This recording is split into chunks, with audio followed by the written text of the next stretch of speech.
Selam dragi učenici, danas se družimo kroz nastavni predmet Historiju.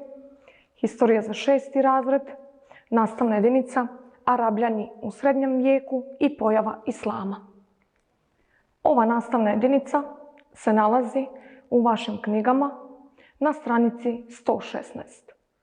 Nadam se da ste se lepo smestili pored malih ekrana. Dobrodošli u online nastavu. Ja sam nastavnica Majda Neziri.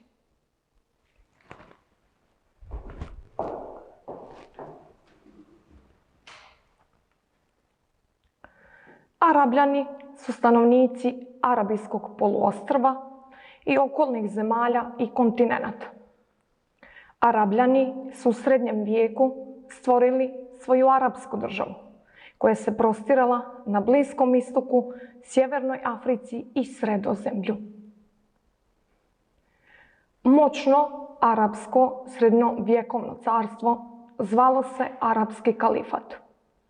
Obuhvatalo je Sredozemlje, Arabiju, Aziju do Inda i Sibira. Arapi su stanovnici poluostrva Arabije i susjednih polupustinskih oblasti, Mesopotamije, Sirije i istočnog dijela Egipta. Održavali su trgovinu sa Rimljanima, Grcima, stanovnicima Indije i Kine. Najveći i najznačajniji zanatski trgovački centar bio je grad Meka. Grad Meka je poznat i po hramu Kjabi, odnosno Čabi. Početkom 7. vijeka na tlu Arabije pojavila se nova monoteistička vjera, verovanje u jednog jedinog Boga, koja se i nazivala Islam. Muhamed 570. godine do 632. je prvi propovjednik, pejgamber monoteističke vjere Arapa.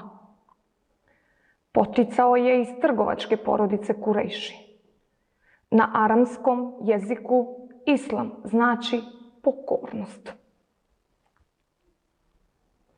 Svi koji vjeruju u Allaha dužni su se pokoravati njemu i njegovom izaslaniku. Riječ muslim znači pokoran. Islam sadrži 5 obilježja ili karakteristika. Očitavanje pripadnosti Islama ili kelemi šehadet. 5 puta molitve na dan. Post u mjesecu Ramazanu. Zekat. Davati siromašnima dio svog imetka. I hadž, posjeta Čabi. Pod pritiskom aristokratije Muhamed se 622. godine seli iz Meke u Medinu. Taj događaj je poznat kao hidžra, preseljenje. Od tada muslimani računaju vrijeme. Muhamedu su prišli stanovnici oba grada. Aristokratija Meke je pozvala Muhameda da se vrati u Meku, jer se uplašila da će Medina postati centar okupljanja Arapa. Muhamed se trijumfalno vratio u Meku. Nasljednici Muhameda zvali su se kalife, a država kalifat. Kalifat je u 7. vijeku osvojio Sjevernu Afriku do Atlantskog okeana. Srušili su Vizigotsku državu 711. godine. Opsedali Carigrad 674. do 678. godine. Počeli su upadati na teritoriju Franačke. Arapi su na istoku osvojili veliki dio Azije i prošli na granice Kine i Indije 711. godine. Kalifat je izlazio na nekoliko mora i na 2 okeana.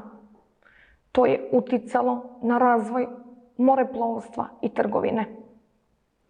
Trgovci su propovjedali vjersku toleranciju, pozivajući se na Kuran. Arapska osvajanja nisu zaustavila feudalne procese, već su ih pospješila. Kod Arapa su se paralelno razvijali robovlasnički i feudalni odnosi. Došli smo do samog kraja nastavne jedinice.